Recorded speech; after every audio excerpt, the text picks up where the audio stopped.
አሜሪካና የአውሮፓ ህብረት ለዩክሬን በድምሩ ከ100 ቢሊዮን ዶላር በላይ ሲሰጡ ሌሎች ሀገራት በሩሲያ ላይ ማዕቀብ በመጣል ወይም በተባበሩት መንግስታት ድርጅት ድምጽ በመስጠት አቋማቸውን ለማሳየት ሞክረዋል። አውሮፓ ከሁለተኛው የዓለም ጦርነት ወዲህ ታይቶ የማይታወቅ ትልቁን ጦርነት እያስተናገደች ትገኛለች። ይህ ባለበት ወቅት ስፔን በሐምሌ ወር የአውሮፓ ህብረትን ተዘዋዋሪ የፕሬዝዳንትነት ቦታን ስለተረከበች የግጭቱ የመሃል መድረክ መሪ ሆና ብቅ ብላለች። በታህሳስ ወር መረጃ መሰረት ስፔን ከ157,000 በላይ የዩክሬን ስደተኞች ተቀብላለች።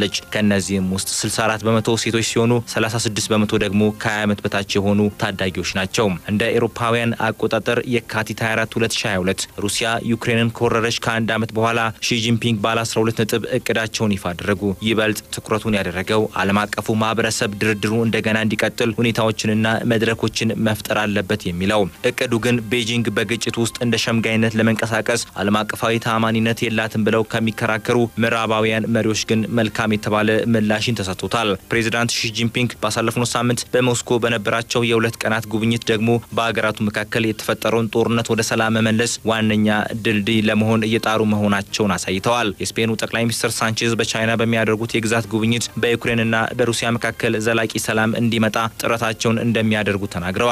ሳንቼዝ ከጉብኝታቸው በፊት በዶሚኒካን ሪፐብሊክ በተካሄደው የላቲን አሜሪካ መሪዎች ስብሰባ ላይ በጣም አስፈላጊው ነገር ይህ ሰላም በዩክሬን ሲመጣ ፍትሐዊና ዘላቂ ይሆናል።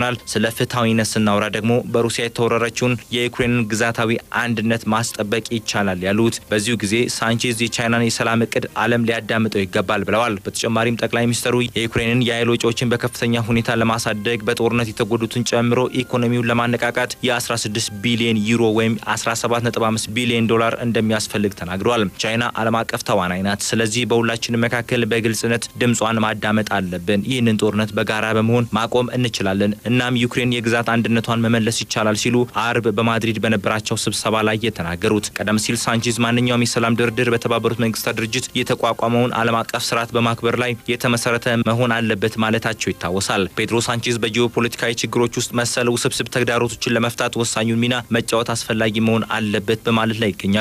በማድሪድ የሚገኘው የሪል ኤልካኖ ኢንስቲትዩት የእስያ ከፍተኛ ተመራማሪ ማሪዮ ኤስቴቫን ስፔን ስለ ዩክሬን ጉዳይ ከቻይና ጋር በመነጋገር ብዙ ጊዜ አሳልፋለች ሲሉ ተናግረዋል። አክለውም ስፔን ዩክሬን የራሷን የወደፊት ሁኔታ መወሰን አለባት ብላ ታምናለች ሲሉ ተደምጠዋል። አንዳንድ ጊዜ እንደዚህ አይነት ነገሮች የሚጀምሩት በተስፋ ነው፣ ነገር ግን የሚሆነውን በታላቅ ጉጉት ማየት አለብን ብለዋል። እንደ አውሮፓውያን የዘመን ቀመር በ2018 ፔድሮ ሳንቼዝ ስልጣን ከያዙ በኋላ ሀገራቸው በዓለም አቀፍ መድረክ ላይ ትልቅ ሚና እንድትጫወት ከፍተኛ ፍላጎት እንዳላቸው መግለጻቸው ይታወሳል። ብሪታንያ በአውሮፓ ያላት ሚና ስለቀነሰ እንዲሁም ጣሊያን ያልተረጋጋ ፖለቲካ ውስጥ መዘፈቋን ተከትሎ ስፔን በአውሮፓ ውስጥ የበለጠ ጠቃሚ ሚና ወስዳለች። በማድሪድ ኮምፕሉቴንስ ዩኒቨርሲቲ የአውሮፓ ግንኙነት ባለሙያ የሆኑት ሩት ፌሬሮ ቻይና በሩሲያና በዩክሬን መካከል በሚደረገው ጦርነት ዓለም አቀፋዊ አስታራቂ ለመሆን እየሞከረች እንደሆነ ሁሉ ስፔንም በሰላም ጥረቶች በመሳተፍ ላይ እንደ ቻይና የራሷን ሚና እየተወጣች ትገኛለች ብለዋል። የቻይና የውጭ ጉዳይ ሚኒስትር ቃል አቀባይ ሀገራቱ ቀጣይነት ያለው ጤናማና የተረጋጋ ግንኙነት አላቸው